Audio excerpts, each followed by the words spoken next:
Sir இந்த கரூர் விவகாரத்துல உயிரிழந்தவங்களுக்கு வந்து ஆமா சார், விஜய் கட்சியில ஜாயின் பண்றாப்ல ஏதாவது பிளான் இருக்கா? என்ன மடத்தனமா பேசிட்டு இருக்கிறீங்க?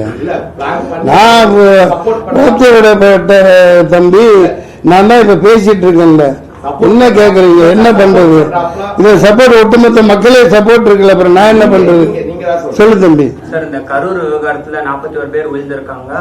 அவங்க மரணம் தொடர்பா நீதிபதி தலைமையில வந்து ஒரு தனி நீதிபதி தலைமையில விசாரணை அமைச்சிருக்காங்க, அருணா ஜெயசன் தலைமையில. அதெல்லாம் ஒரு வெங்காயம் உரிக்காது, அதெல்லாம் ஒரு வெங்காயம் உரிக்கப்படாது. இதெல்லாம் ஏமாத்து வேலை, கண்கட்டு வேலை. அவனே கொலை பண்ணிட்டு, அவனே கொள்ளை அடிச்சுட்டு, அவனே லூட்டி அடிச்சுட்டு, அவனே பண்ணுவாங்க. இதான் பார்த்துட்டு இருக்கோம். தாய்வான் தாக்குதல் என்ன நடந்துச்சு? வெளியிலிருந்து யாரும் இல்ல, அந்த காஷ்மீரி மக்களும் ஒன்றும் பண்ணல. அப்பா ஏழை சாதாரண பிச்சைக்காரங்க, அடிக்கு 4 போலீஸ் நிற்கிறாங்க. புல்வாமாவில் என்ன நடந்துச்சு? சொந்த நாட்டு மக்களை காலி பண்ணி போட்டு குழிக்குள்ள தள்ளி மண்ணள்ளி போட்டு அதில் அரசியல் பண்ணிட்டு இருக்காங்க ஆள்றவங்க. நீங்களும் 4 ஆண்டு வேடிக்கை பார்த்துட்டு இருக்கீங்க. அதெல்லாம் ஒரு வெங்காயம் உரிக்க முடியாது, ஒரு வெங்காயம் நடக்க சும்மா கண்கட்டு வைத்த. இந்த பிரச்சாரத்துல வந்து போலீஸ் வந்து முறையா பாதுகாப்பு கொடுக்கல. யாரு கையில போலீஸ் இருக்குது? பாதுகாப்பு 28 கண்டிஷன் போடுறீங்களா இல்லையாப்பா? நீங்க ஒரு மாநாடு நடத்த கூட்டத்துக்கு 28 கண்டிஷன் கேட்டு போடுறாங்களா இல்லையா? எந்த கட்சிக்காவது போட்டாங்களா? எந்த கட்சிக்காவது போட்டாங்களா இது வரைக்கும்? அதே மாதிரி 28,000 போலீஸ் 2,000 போலீஸ் அங்க நிக்கணும்ல, அதே முட்டுச்சந்தையில கொடுத்துருக்கீங்க. என்ன மாதிரி ஆளுங்க இருந்திருந்தான்னு வைங்க, அந்த இடத்துல நான் இருந்திருந்தேன் நடந்திருக்கிறதே வேற.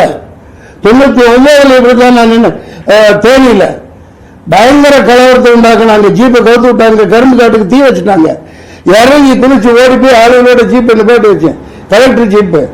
அடுத்து அதை அணுகி சொல்லி சாண்டு விட்டு மைக்கை பிடிச்சி ஒரு சத்தம் போட்டேன். நடக்கிறது வேற, என்ன போலீஸ் எங்க இருந்து வந்தாங்க என்னன்னு தெரியல, கட்டுக்குள்ள கொண்டாந்தாங்க.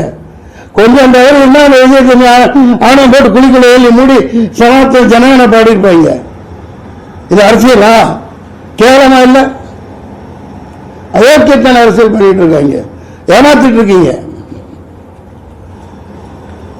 அனுமதி கேட்கும் போது 10,000 பேர் சொல்லியிருக்காங்க. நீ கோச்ச பச்சை குழந்தை தன்னம்மா 10,000 பேர் அப்படித்தான் சொல்லுவாங்க. 20,000 பேர் சொன்னா உங்களுக்கு பர்மிஷன் கிடையாதுன்றான். போலீஸ் பத்தி தெரியாதா? போலீஸ்காரனும் நல்லவங்க. அவங்க என்ன செய்வாங்க? மேல என்ன ஆர்டரோ என்ன உத்தரவோ அதுபடி அவங்க நடந்துக்குவாங்க. அவ்வளவுதான் அவங்களால முடியும். அனுமதி கேட்கல 10,000 பேர் வருவாங்க, அப்படித்தான் கொடுக்கணும். அவங்க அதுதான் நடைமுறை. 10 பேர் அந்த கூட்டத்துக்கெல்லாம் வரமாட்டாங்க. எல்லாம் பிரியாணி போட்டோம்னா சாராயம் 100 ரூபாய் 200 ரூபாய் காசு இதை கூப்பிட்டு கூட்டம் போடுவான். அவனுக்கு பொட்டல் வெளியில நல்லா 10 கிலோமீட்டர் இடம் கொடுப்பீங்க. 4 லட்சம் பேர் கூடுறான்னு தெரியலையா? அப்படியே முட்டுச்சந்துக்குள்ள அனுப்புறீங்க. பயங்கரமா பழம் வேண்டி வச்சுட்டு 500 குண்டர்களுக்கு மேல பயங்கரமான ரவுடிகளை எத்தனை கத்தி குத்து பண்ணான்னு தெரியல. நான் சொல்லல, நான் மக்கள் சொல்லிட்டு இருக்காங்க, வந்துட்டு இருக்கு. பாத்தீங்களா இல்லையா?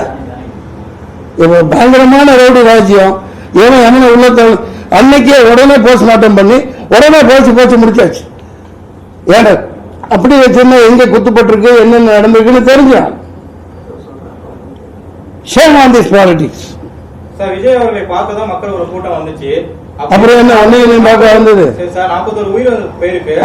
விஜய் வர முடியலன்னா அவங்களோட கட்சி கீழே இருக்கிற தொண்டர்களோ இல்ல கட்சி பொதுச் செயலாளரோ யாரோ களத்துல நின்று இருக்கணும் சார். களத்துல யாரோ துரத்தி விடுறாங்கல்ல, சுத்தி நிக்கிறது யாரு? அவங்க போட்டு தள்ளி நிக்கல, அவங்க தானே விரட்டி விடுறாங்க. நியூஸ்ல சொல்றாங்களா இல்லையா?